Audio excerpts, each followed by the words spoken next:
The neighborhood was quiet, almost eerily so. Rows of neatly kept houses with manicured lawns stretched out under the dull gray sky. No one expected anything sinister to hide behind the cheerful facades, especially not the Winters, newcomers who had moved into the old house at the end of Maple Street just 2 weeks ago.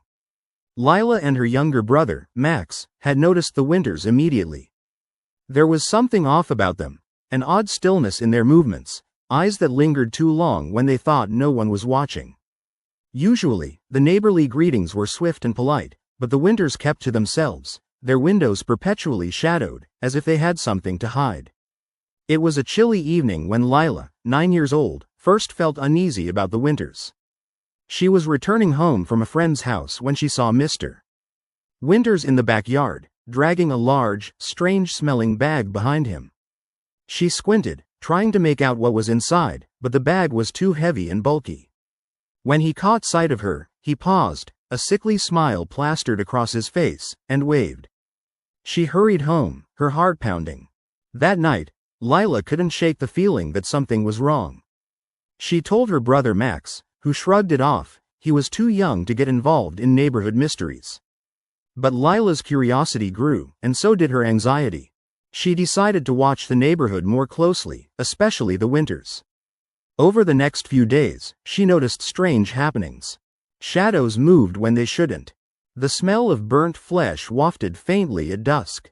She overheard her parents whispering about the new neighbors, and how they've been acting strangely ever since they arrived. Then came the night her suspicions were confirmed. Lila was wide awake, lying in her bed, when she heard it, a series of muffled noises coming from the Winters' house. It sounded like someone groaning, and faintly, a sickening, cracking sound.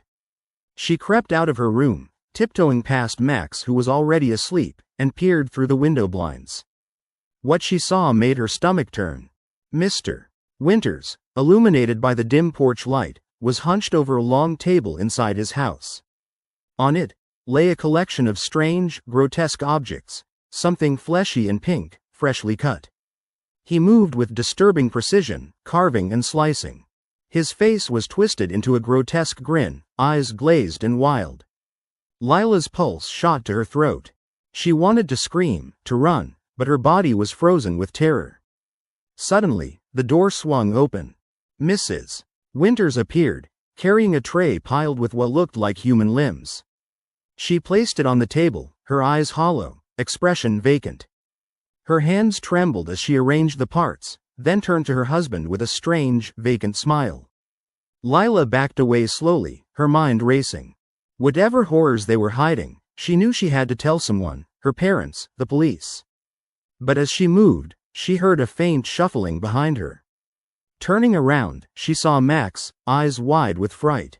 Lila, I saw it too. I heard the noises. I think they're monsters.